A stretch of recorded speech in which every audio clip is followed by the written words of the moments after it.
Part 2. Chapter 16. Now we are 9. During the next few years, such visits home as we managed were brief and hurried, spent entirely in dashing from one lot of relatives to another, with interludes to improve business contacts. I never went anywhere near Midwich, nor indeed thought much about it. But in the 8th summer after we had left, I managed a 6-week spell, and at the end of the first week I ran into Bernard Westcott one day in Piccadilly. We went to the In-N-Out for a drink. In the course of a chat, I asked him about Midwich. I think I expected to hear that the whole thing had fizzled out, for on the few occasions I had recalled the place lately, it and its inhabitants had the improbability of a tale once realistic, but now thoroughly unconvincing. I was more than half ready to hear that the children no longer trailed clouds of anything unconventional, that, as so often with suspected genius, expectations had never flowed, and that, for all their beginnings and indications, they had become an ordinary gang of village children, only with their looks to distinguish them. Bernard considered for a moment. Then he said, "As it happens, I have to go down there tomorrow. Would you care to come for the run? Renew old acquaintance and so on?" Janet had gone north to stay with an old school friend for a week, leaving me on my own, with nothing particular to do. "So, you do still keep an eye on the place?" "Yes, I'd like to come and have a few words with them." "Zellaby still alive and well?" "Oh, yes. He's that rather dry-stick type that seems to go on forever, unchanged." The last time I saw him, apart from our farewell, he was off on a weird tack about composite personality, I recalled. An old spellbinder. He manages to make the most exotic conceptions sound feasible while he's talking. Something about Adam and Eve, I remember. "You won't find much difference," Bernard told me, but did not pursue that line. Instead, he went on, "My own business there is a bit morbid, I'm afraid. An inquest, but that needn't interfere with you." "One of the children?" I asked. "No," he shook his head. "A motor accident to a local boy called Paul." "Paul?" I repeated. "Oh, yes, I remember. They have a farm a bit outside, nearer to Opley." "That's it. Dacre Farm. Tragic business." It seemed intrusive to ask what interest he could have in the inquest, so I let him switch the conversation to my Canadian experiences. The next morning, with a fine summer's day already well begun, we set off soon after breakfast. In the car he apparently felt at liberty to talk more freely than he had at the club. "You'll find a few changes in Midwich," he warned me. "Your old cottage is now occupied by a couple called Welton. He etches and his wife throws pots. I can't remember who is in Crim's place at the moment. There's been quite a succession of people since the Freemans. But what's going to surprise you most is the Grange. The board outside has been repainted. It now reads Midwich Grange Special School, Ministry of Education." "Oh, the children?" I asked. "Exactly," he nodded. Zellaby's exotic conception was a lot less exotic than it seemed. In fact, it was a bull. To the great discomfiture of the Freemans, it showed them up so thoroughly that they had to clear out to hide their faces. "You mean this Adam and Eve stuff?" I said incredulously. "Not that exactly. I meant the two mental groups. It was soon proved that there was this rapport. Everything supported that, and it continued. At just over 2 years old, one of the boys learnt to read simple words." "At 2?" I exclaimed. "Quite the equivalent of any other child's 4, he reminded me. And the next day it was found that any of the boys could read them. From then on, the progress was amazing. It was weeks later before one of the girls learned to read, but when she did, all the rest of them could too. Later on, one boy learned to ride a bicycle. Right away, any of them could do it competently, first shot. Mrs. Brinkman taught her girl to swim. All the rest of the girls were immediately able to swim. But the boys could not until one of them got the trick of it. Then the rest could. Oh, from the moment Zellaby pointed it out, there was no doubt about it. The thing there has been, and still is, a whole series of rows about, on all levels, is his deduction that each group represents an individual. Not many people will wear that one. A form of thought transmission, possibly, a high degree of mutual sensitivity, perhaps. A number of units with a form of communication not yet clearly understood. Feasible. But a single unit informing physically independent parts? No, there's precious little support for that. I was not greatly surprised to hear it, but he was going on. Anyway, the arguments are chiefly academic. The point is that, however it happens, they do have this rapport within the groups. Well, sending them to any ordinary school was obviously out of the question. There'd be tales about them all over the place in a few days if they just turned up at Opley or Stouch schools. So that brought in the Ministry of Education, as well as the Ministry of Health, with the result that the Grange was opened up as a kind of school-cum-welfare centre-cum-social observatory for them. That has worked better than we expected. Even when you were here, it was pretty obvious they were going to be a problem later on. They have a different sense of community. Their pattern is not, and cannot by their nature, be the same as ours. Their ties to one another are far more important to them than any feeling for ordinary homes. Some of the homes resented them pretty much, too. They can't really become one of the family, they're too different. They were little good as company for the true children of the family, and the difficulties looked like growing. Somebody at the Grange had the idea of starting dormitories for them. There was no pressure, no persuasion, they could just move in if they wanted to.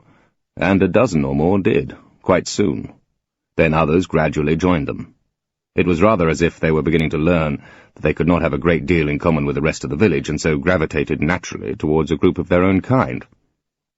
An odd arrangement. What did the village people think of it? I asked. There was disapproval from some, of course.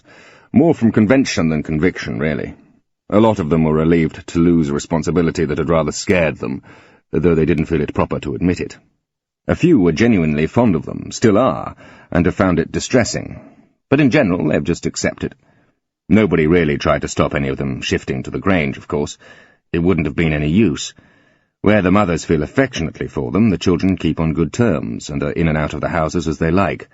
Some others of the children have made a complete break.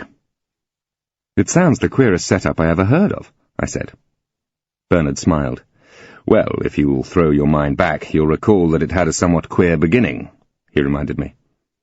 What do they do at the Grange? I asked. Well, primarily, it is a school, as it says.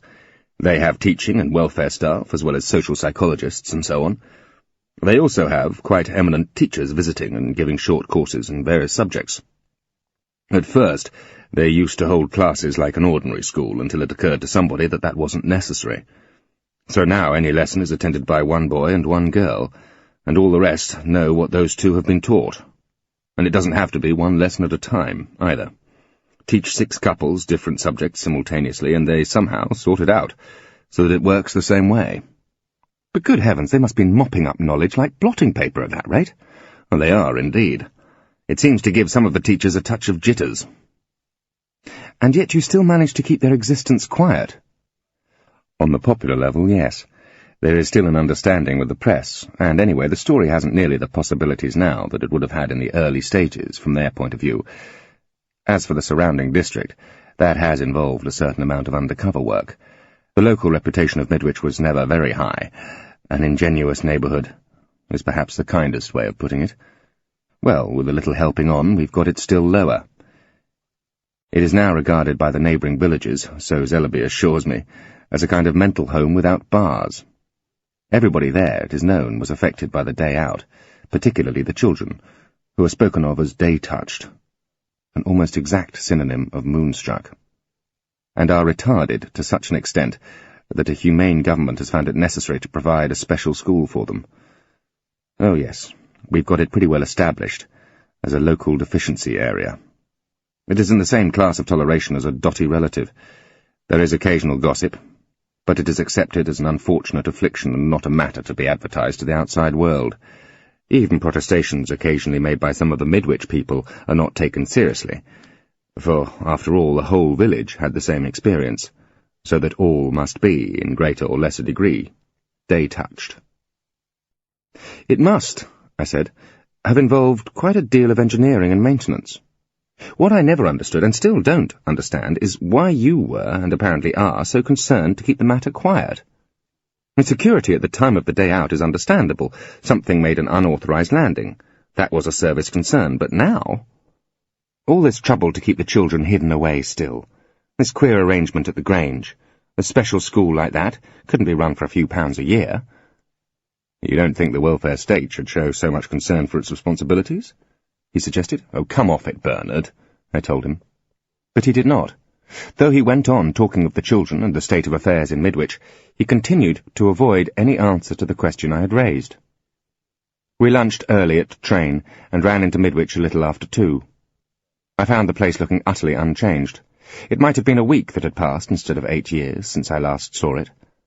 Already there was quite a crowd waiting on the green, outside the hall where the inquest was to be held. "It looks," Bernard said as he parked the car, "it looks as if you had better postpone your calls until later. Practically the whole place seems to be here." "Will it take long, do you think?" I inquired. "Should be purely formal, I hope. Probably all over in half an hour." "Are you giving evidence?" I asked, wondering why, if it were to be so formal, he should bother to come all the way from London for it. "No, just keeping an eye on things," he said. I decided that he had been right about postponing my calls, and followed him into the hall. As the place filled up, and I watched familiar figures trooping in and finding seats, there could be no doubt that almost every mobile person in the place had chosen to attend. I did not quite understand why. Young Jim Paul, the casualty, would be known to them all, of course, but that didn't seem quite to account for it, and certainly did not account for the feeling of tension, which inescapably pervaded the hall. I could not, after a few minutes, believe that the proceedings were going to be as formal as Bernard had predicted. I had a sense of waiting for an outburst of some kind from someone in the crowd. But none came. The proceedings were formal, and brief, too. It was all over inside half an hour. I noticed Zellaby slip out quickly as the meeting closed. We found him standing by the steps outside, watching us emerge. He greeted me as if we had last met a couple of days ago, and then said, "How did you come into this? I thought you were in India." "Canada," I said. "It's accidental," and explained that Bernard had brought me down. Zellaby turned to look at Bernard. "Satisfied?" he asked. Bernard shrugged slightly. "What else?" he asked. At that moment a boy and a girl passed us and walked up the road among the dispersing crowd. I had only time for a glimpse of their faces and stared after them in astonishment. "Surely they can't be—" I began. "They are," Zellaby said. "Didn't you see their eyes?" "But it's preposterous. Why, they're only 9 years old." "By the calendar," Zellaby agreed. I gazed after them as they strode along. "But it's unbelievable." "The unbelievable is, as you will recall, rather more prone to realization in Midwich than in some other places," Zellaby observed. "The improbable we can now assimilate at once. The incredible takes a little longer, but we have learnt to achieve it. Didn't the Colonel warn you?" "In a way," I admitted. "But those two, they look fully 16 or 17. "Physically, I am assured they are." I kept my eyes on them, still unwilling to accept it. "If you're in no hurry, come up to the house and have tea," Zellaby suggested. Bernard, after a glance at me, offered the use of his car. "All right," said Zellaby, "but take it carefully, after what you've just heard." "I'm not a dangerous driver," said Bernard. "Nor was young Paul. He was a good driver, too," replied Zellaby. A little way up the drive we came in sight of Kyle Manor, at rest in the afternoon sun. I said, "The first time I saw it, it was looking just like this. I remember thinking that when I got a little closer, I should hear it purring, and that's been the way I've seen it ever since." Zellaby nodded. "When I first saw it, it seemed to me a good place to end one's days in tranquility. But now the tranquility is, I think, questionable." I let that go. We ran past the front of the house and parked round the side by the stables. Zellaby led the way to the veranda and waved us to cushioned cane chairs. "Angela's out at the moment, but she promised to be back for tea," he said. He leant back, gazing across the lawn for some moments. The 9 years since the Midwich day out had treated him not unkindly. The fine silver hair was still as thick and still as lucent in the August sunshine. The wrinkles about his eyes were just a little more numerous, perhaps. The face very slightly thinner, the lines on it faintly deeper. But if his lanky figure had become any sparser, it could not have been by a matter of more than 4 or 5 pounds. Presently he turned to Bernard. "So, you're satisfied? You think it will end there?" "I hope so. Nothing could be undone. The wise course was to accept the verdict, and they did," Bernard told him. "Hmm," said Zellaby. He turned to me. What, as a detached observer, did you think of our little charade this afternoon? I don't... Oh, the inquest, you mean? Well, there seemed to be a bit of an atmosphere, but the proceedings appeared to me to be in good order. The boy was driving carelessly. He hit a pedestrian, then very foolishly he got the wind up and tried to make a getaway. He was accelerating too fast to take the corner by the church, and as a result he piled up against the wall. Are you suggesting that accidental death doesn't cover it? One might call it misadventure, but it comes to the same thing. There was misadventure, all right, Zellaby said, but it scarcely comes to the same thing, and it occurred slightly before the fact. Let me tell you what happened. I've only been able to give the Colonel a brief account yet. Zellaby had been returning, by way of the Opley Road, from his usual afternoon stroll. As he neared the turn to Hickam Lane, 4 of the children emerged from it, and turned towards the village, walking strung out in a line ahead of him. They were 3 of the boys and a girl. Zellaby studied them with an interest that had never lessened. The boys were so closely alike that he could not have identified them if he had tried. But he did not try. For some time he had regarded it as a waste of effort. Most of the village, except for a few women who seemed genuinely to be seldom in doubt, shared his inability to distinguish between them, and the children were accustomed to it. As always, he marvelled that they could have crammed so much development into so short a time. That alone set them right apart as a different species. It was not simply a matter of maturing early, it was development at almost twice normal speed. Perhaps they were a little light in structure compared with normal children of the same apparent age and height, but it was lightness of type, without the least suggestion of weediness or overgrowth. As always, too, he found himself wishing he could know them better and learn more of them. It was not for lack of trying that he had made so little headway. He had tried patiently and persistently ever since they were small. They accepted him as much as they accepted anyone, and he, for his part, probably understood them quite as well as, if not better than, any of their mentors at the Grange. Superficially, they were friendly with him, which they were not with many. They were willing to talk with him and to listen, to be amused and to learn. But it never went further than the superficial, and he had a feeling that it never would. Always, quite close under the surface, there was a barrier. What he saw and heard from them was their adaptation to their circumstances, their true selves and real nature lay beneath the barrier.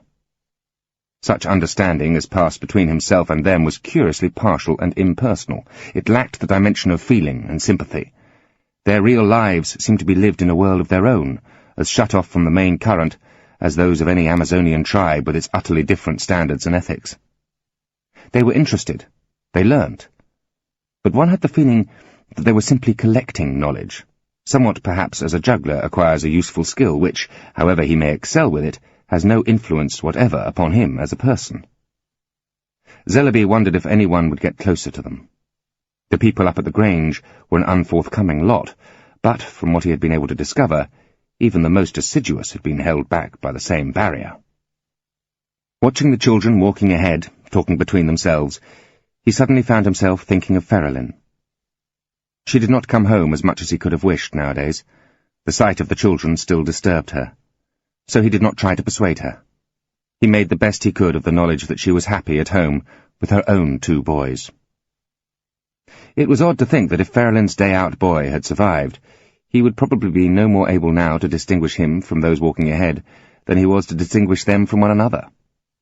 Rather humiliating, too, for it seemed to bracket one with Miss Ogle, only she got round the difficulty by taking it for granted that any of the boys she chanced to meet was her son, and, curiously, none of them disillusioned her. Presently the quartet in front rounded a corner and passed out of his sight. He had just reached the corner himself when a car overtook him, and he had, therefore, a clear view of all that followed. The car, a small, open 2-seater, was not travelling fast, but it happened that just round the corner, and shielded from sight by it, the children had stopped. They appeared, still strung out across the road, to be debating which way they should go. The car's driver did his best. He pulled hard over to the right in an attempt to avoid them, and all but succeeded. Another 2 inches, and he would have missed them entirely. But he could not make the extra inches. The tip of his left wing caught the outermost boy on the hip and flung him across the road, against the fence of a cottage garden. There was a moment of tableau, which remained quite static in Zellaby's mind. The boy against the fence, the 3 other children frozen where they stood, the young man in the car in the act of straightening his wheels again, still braking. Whether the car actually came to a stop, Zellaby could never be sure. If it did, it was for the barest instant. Then the engine roared. The car sprang forward. The driver changed up and put his foot down again, keeping straight ahead. He made no attempt whatever to take the corner to the left. The car was still accelerating when it hit the churchyard wall. It smashed to smithereens and hurled the driver headlong against the wall. People shouted, and the few who were near started running towards the wreckage. Zellaby did not move. He stood half-stunned as he watched the yellow flames leap out and the black smoke start upwards. Then, with a stiff-seeming movement, he turned to look at the children. They, too, were staring at the wreck, a similar tense expression on each face. He had only a glimpse of it before it passed off, and the 3 of them turned to the boy who lay by the fence groaning. Zellaby became aware that he was trembling. He walked on a few yards, unsteadily, until he reached a seat by the edge of the green.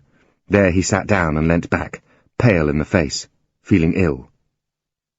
The rest of this incident reached me not from Zellaby himself, but from Mrs. Williams of the Scythe and Stone somewhat later on. "I heard the car go tearing by, then a loud bang. I looked out of the window and saw people running," she said. "Then I noticed Mr. Zellaby go to the bench on the green, walking very unsteadily. He sat down and leaned back, but then his head fell forward, like he might be passing out. So I ran across the road to him, and when I got to him I found he was passed out very near. Not quite, though. He managed to say something about pills and pocket in a sort of funny whisper. I found them in his pocket. It said 2 on the bottle, but he was looking that bad I gave him 4. Nobody else was taking any notice. They'd all gone up where the accident was. Well, the pills did him good, and after about 5 minutes I helped him into the house, and let him lay on the couch in the bar parlour. He said he'd be all right there, just resting a bit. So I went to ask about the car. When I came back, his face wasn't so grey anymore, but he was still lying, like he was tired right out. "Sorry to be a nuisance, Mrs. Williams, rather a shock," he said. "I'd better get the doctor to you, Mr. Zellaby," I said, but he shook his head. "No, don't do that, I'll be all right in a few minutes," he told me. "I think you'd better see him," I said. "Fair put the wind up me, you did." "I'm sorry about that," he said. But then after a bit of a pause, he went on, "Mrs. Williams, I'm sure you can keep a secret." "As well as the next, I reckon," I told him. "Well, I'd be grateful if you'd not mention this lapse of mine to anyone." "I don't know," I said. "To my way of thinking, you ought to see the doctor." He shook his head at that. "I've seen a number of doctors, Mrs. Williams, expensive and important ones, but one just can't help growing old, you see, and as one does, the machinery begins to wear out, that's all." "Oh, Mr. Zellaby, sir," I began. "Don't distress yourself, Mrs. Williams. I'm still quite tough in a lot of ways, so it may not come for some little time yet. But in the meantime, I think it's rather important that one should not trouble the people one loves any more than can be helped, don't you think? It is an unkindness to cause them useless distress, I'm sure you'll agree."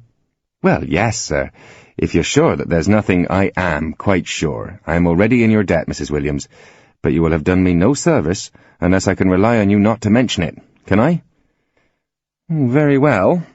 If that's the way you want it, Mr. Zellaby," I told him. "Thank you, Mrs. Williams, thank you very much," he said. Then after a bit I asked him, "You saw it all happen, then? Enough to give anyone a shock, it must have been." "Yes," he said, "I saw it, but I didn't see who it was in the car." "Young Jim Paul, I told him, from Dacre Farm." He shook his head. "I remember him. Nice lad." "Yes, sir, good boy. Not one of the wild ones. Can't think how he'd come to be driving mad in the village. Not like him at all." Then there was quite a pause, till he said in a funny sort of voice, "Before that, he hit one of the children, one of the boys. Not badly, I think, but he knocked him across the road." "One of the children," I said. Then I suddenly saw what he was meaning. "Oh, no, sir, my God, they couldn't have—" But then I stopped again because of the way he was looking at me. "Other people saw it too," he told me. "Healthier or possibly less shockable people. Perhaps I myself should have found it less upsetting if, at some previous stage in my quite long life, I had already had the experience of witnessing deliberate murder." Thank you for watching the video. Subscribe to hear more great stories.